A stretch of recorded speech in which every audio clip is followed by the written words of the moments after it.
serait dans le cas d'un gouvernement mondial l'ennemi, selon vous, qui serait mis en avant pour continuer à diriger le monde, en fait? Alors, l'ennemi actuellement, dans le cas du nouvel ordre mondial, c'est l'islam. L'islam, parce que il représente, voyez-vous, j'évoquais tout à l'heure les problèmes de relations entre certaines communautés. Vous avez des musulmans qui posent problème, il ne faut pas se voiler la face, mais vous avez heureusement des musulmans qui ont un comportement tout à fait honorable et respectable. Et vous avez, de la part du nouvel ordre mondial, une opposition à l'islam, parce que l'islam est encore la seule religion qui apporte un espoir pour l'au-delà. La différence entre un Européen, un Américain et un musulman, c'est que l'Européen ou l'Américain, ils ont peur de la mort. Oui. Le musulman, lui, n'a pas peur, parce que la vie sur Terre n'est qu'un passage, et qu'il aura, le repos de l'âme dans l'au-delà. Et c'est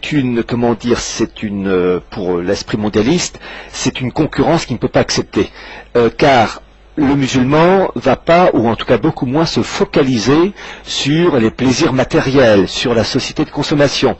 Oui. Et donc il faut à tout prix détruire cet islam qui ne porte pas au nu l'American Way of Life. Je dois dire, attention, que ce principe-là existait chez les catholiques pendant des générations, mais depuis Vatican II, les catholiques ne sont plus catholiques. C'est complètement paganisé maintenant, ou déchristianisé. Bon, donc l'islam représente encore et je ne suis pas musulman, je suis catholique, mais je reconnais que l'islam est le dernier carré à vraiment s'opposer à un esprit matérialiste mercantile, car pour la religion islamique, et non pas islamiste, islamique, il y a l'espoir de l'au-delà. La vie sur Terre n'est qu'un passage. Le catholicisme défendait les mêmes principes avant, mais l'Église, non pas l'Église, mais les hommes d'Église ont failli. Bon, donc pour le moment, oui, l'islam représente une menace. Il y a un concurrent, il y a un adversaire utile pour le nouvel ordre mondial et les gnomes de Wall Street et de la City. Donc en fait,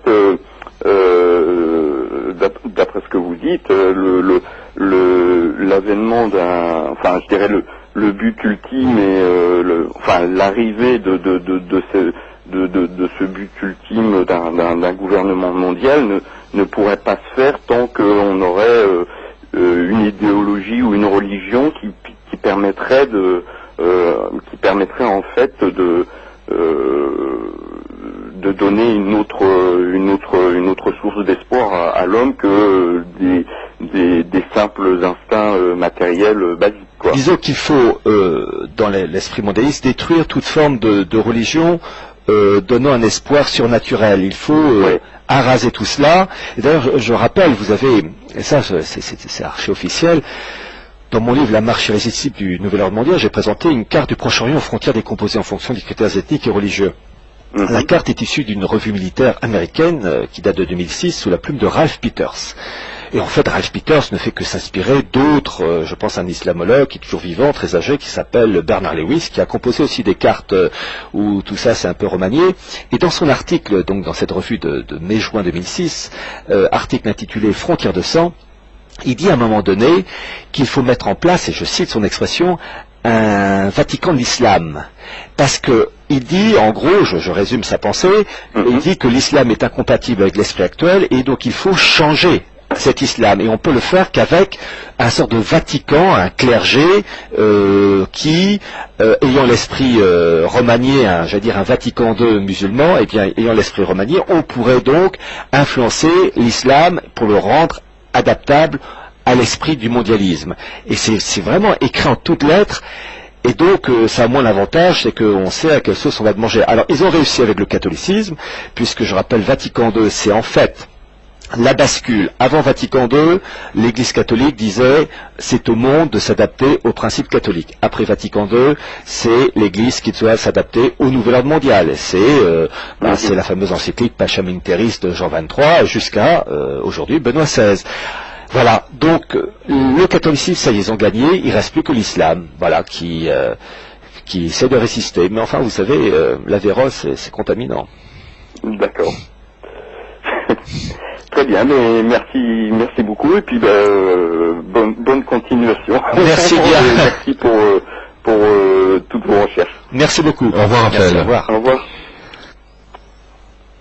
Bonjour. Bonsoir. Oui, bonsoir. Merci pour cette émission passionnante. Je suis pas du tout spécialiste, mais dans la mesure où ça touche la religion, moi je m'intéresse plus au côté spiritualité. Bon, j'ai cru vous entendre dire tout à l'heure que finalement le seul obstacle restant à l'établissement d'un nouvel ordre, on va dire,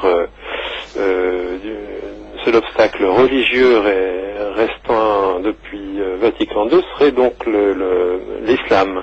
Mais bon, que faites-vous en quelques mots quand même des milliards de personnes qui ne sont pas effectivement en Europe occidentale, mais qui sont soit bouddhistes ou autres religions hindouistes qui représentent plusieurs milliards de personnes. Oui, ce sont plutôt des concepts philosophiques, philosophico-religieux. Oui. Ce ne sont pas des religions à l'état, entre guillemets, à l'état pur, style catholicisme ou judaïsme ou islam. Là, c'est plus des concepts philosophiques comme un peu Confucius. C'est plus philosophique, une manière de vivre, une manière de concevoir les choses. Mais je vous dis, en matière religieuse, je vous dis, je resterai prudent parce que je ne veux pas aller trop loin dans ce sens que on a affaire à un auditoire très large, toutes les convictions, athées ou pas, et donc en fait c'est un débat sans fin. Je préfère plutôt m'appesantir sur des sujets temporels, d'instituts créés telle année par un tel, financés par un tel, là, qu'on soit croyant ou pas, au moins tout le monde est d'accord. Voilà. Oui, tout à fait. Voilà. C'est ce qui fait votre force et votre indiscutabilité. En n'oubliant pas que l'aspect spirituel joue un rôle, mais je préfère y aller avec la pointe des pieds et pas très loin. Oui, bien entendu. Enfin, c'est-à-dire que finalement, quelque part, vous dites que chacun, au moins, enfin, en matière de religion, mais spécialement pour celle-ci dont on parle à l'instant, comment dire, la religion va jouer sur peut-être à un niveau individuel, quoi, mais n'aura peut-être pas une force dans le monde comme peut avoir le catholicisme. Ah, le catholicisme aujourd'hui, il est complètement délavé. Regardez, quand on voit les réunions des jeunes catholiques, je pense au temps du pape Jean-Paul II, Peace and Love, c'est du Woodstock avec une croix, mais enfin c'est un côté, je veux dire, ça fait pas sérieux, ça fait boîte de nuit, et puis j'ai envie de dire, soyons pratiques, ils se disent catholiques, très bien, est-ce qu'ils obéissent aux préceptes catholiques? Oui, non, bah non, parce que est-ce qu'ils vont à la messe le dimanche? Est-ce qu'ils se confessent minimum une fois par an? Est-ce qu'ils communient? Non. Est-ce qu'ils obéissent aux préceptes?